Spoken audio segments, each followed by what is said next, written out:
and welcome to an all-new season of The Pit Stop, where we spill all the tea on RuPaul's Drag Race, Season 11. I'm your new host, Manila Luzon, and I am joined by the biological female impersonator, Farrah Moan. Oh, hi, Manila. Hi, girl. Thanks I'm for so having happy me. to have you here. I'm so excited to be here.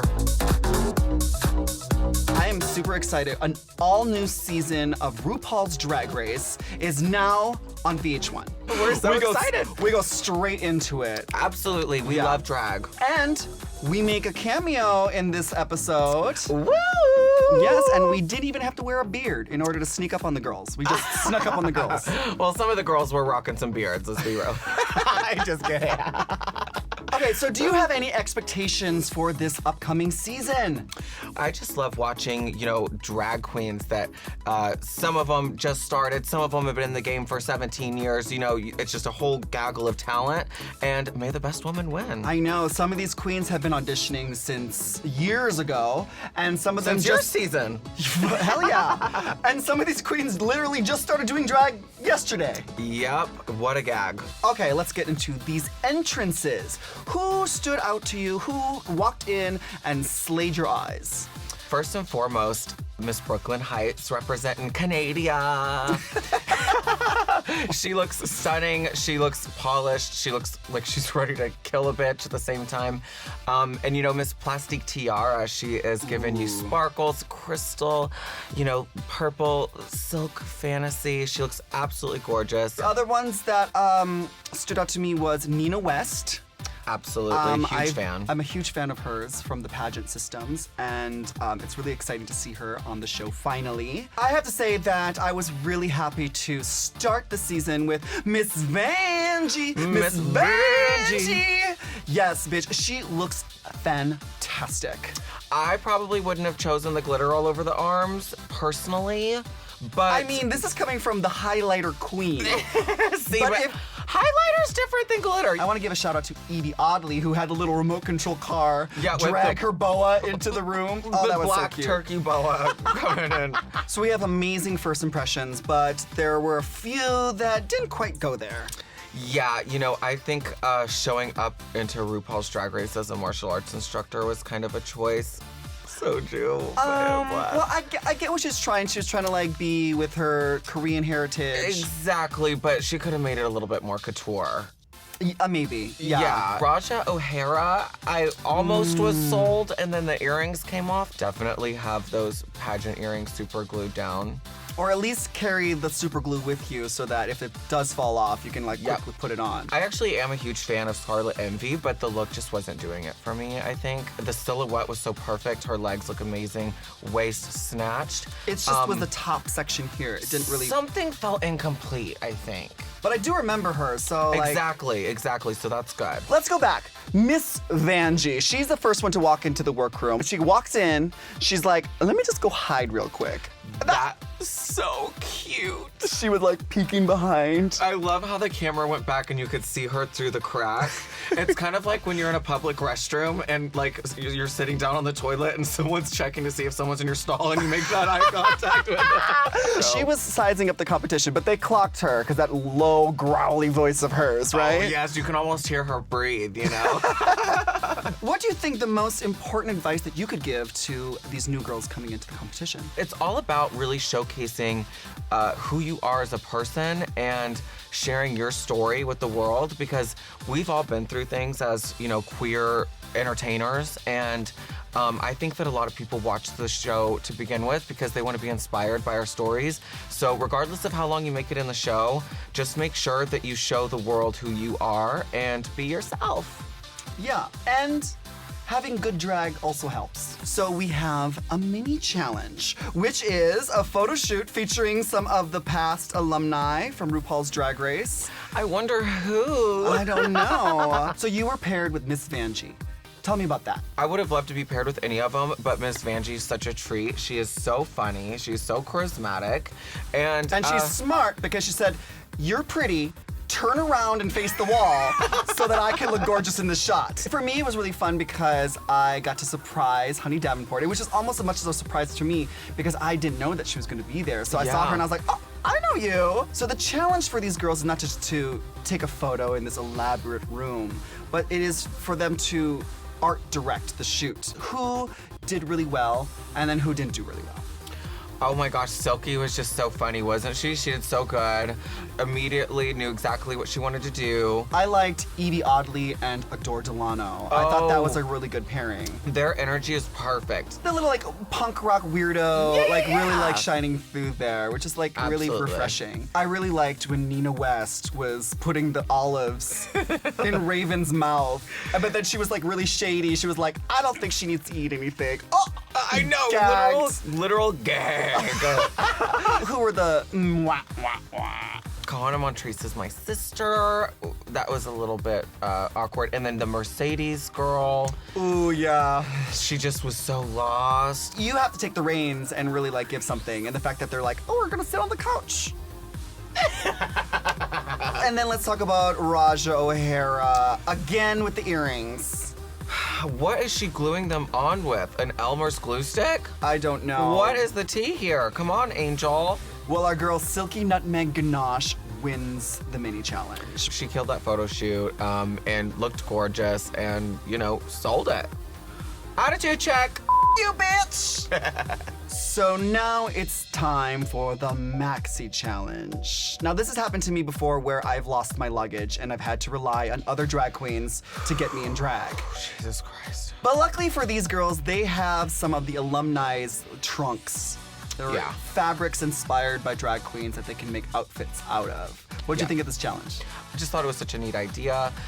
And let's just pay attention to how many season 9 trunks there were. Oh! Speaking of legends, Since she won the mini challenge, Silky gets to choose who gets what. I feel like whenever a queen is like, the queen is like, absolutely not not. you. Yeah, exactly, you know what I mean? So everyone's getting their together, but Silky seems to be parading around. I really enjoy her, but I'm not gonna lie, if I was there in that moment, I'd be so annoyed.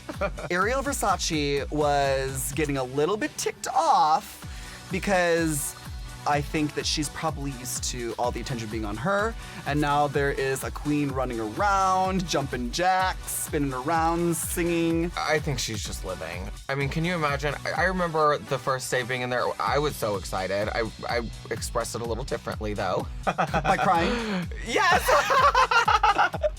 Well, you can start to see that the girls are starting to realize that, like, they're about to walk the runway in their looks. But we have a little surprise visit from Miley Cyrus.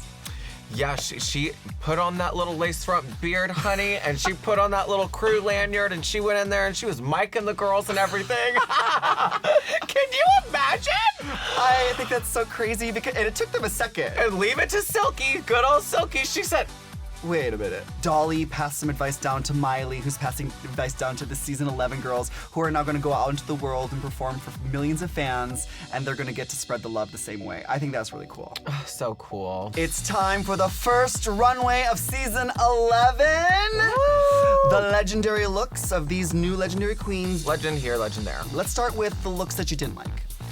Right off the bat, Soju's. Miss Little Soju, that was so bad.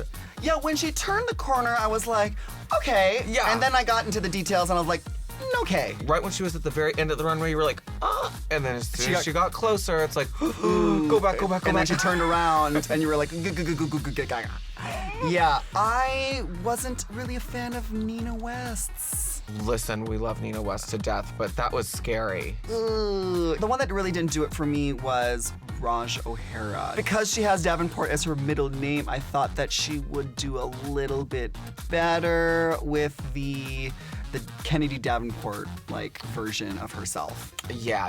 You know, I imagine you had some expectations there. I mean, I sure did. Definitely were not met. Yeah. Ooh, and what about Kahana? Oh, the mug, the hair, everything's so gorgeous. Yeah, but did she stone those tights all the way? I think that she probably would have been a little bit better off just not wearing the tights just yet. Okay, so those are the ones that we didn't like, but we had some amazing looks. Oh, yes, we did. Let's just go right out and say it. My favorite out of all of them, Miss Brooklyn Heights. Jesus Christ, that looked so well made. I mean, that didn't look like someone could have just made that in a workroom. It looked professional as hell. I'm very blown away. It really did give me Detox. Like, it really was giving me the energy of Detox. You knew exactly what box it was. But it wasn't Detox. It was truly Brooklyn Heights. Yep, I could see her doing a little back handspring into a split in that look at Play Nashville. I loved Akira Davenport's look. Bibi Zahara Benet with the mohawk of the gods. She took it to a level that I would love to see Bibi take it to. Right? Like, and not one leopard print spot on that whole outfit. Oh, thank God. But like, it had the chaps. Are you kidding me? Oh, it looked so good. And then not only that, but there was like at least 5 wigs on her head. Yeah, and then the detail of the feathers, like the little tribal moment with the feathers on the. Oh my God. So good. And did you see how far the hair went down? That wig was so long, she could have wiped her ass with it, bitch. Oh my God, silky. I loved it. Loved it. And then she had the spearmint purse. Oh, and she like threw peppermints out at people. So cute. I mean, that's like how you do it. What about Plastique Tiara? Her look with Sasha Velour with the roses. It was pretty.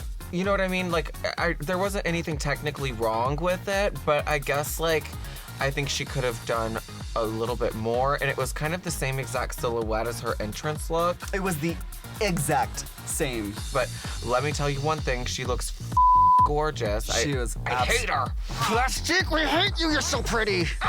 What about Miss Vanjie Mateo? I absolutely love the silhouette that she did. It looks so well made. She obviously took some lessons during her time away, and it shows.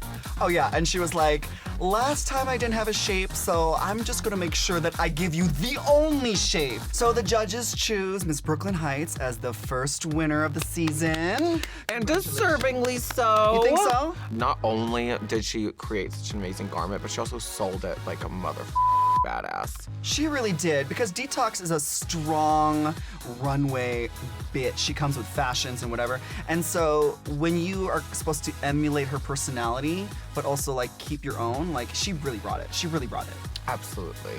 Absolutely. So that leaves Soju and Kahana Montrese in the bottom. Do you agree with that? Not really, but let's go with it. Soju definitely deserved to be in there, but I'm not quite sure I'm fully sold that Kahana. I don't know, maybe I'm just partial because she's my sister. Those stone tights, they really messed up her look, her entire look. They f***ed it up. Well, they get to lip sync. And to one of my favorite songs, Best of Both Worlds from Hannah Montana.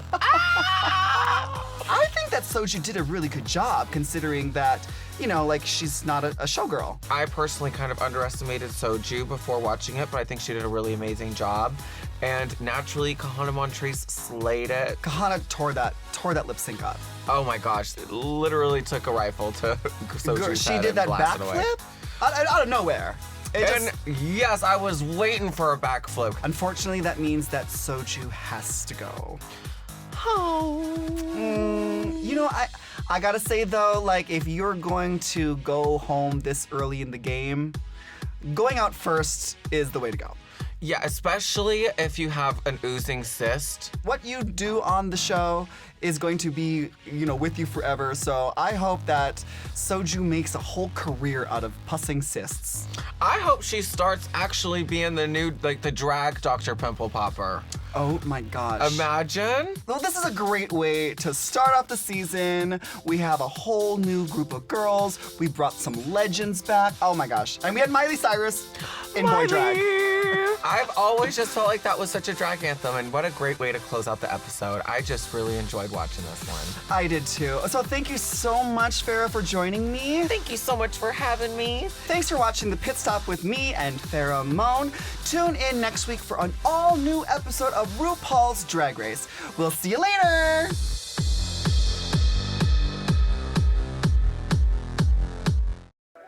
Hey, squirrel friend. When one video ends, just open up another one. It's called binge viewing. Go ahead. I support you.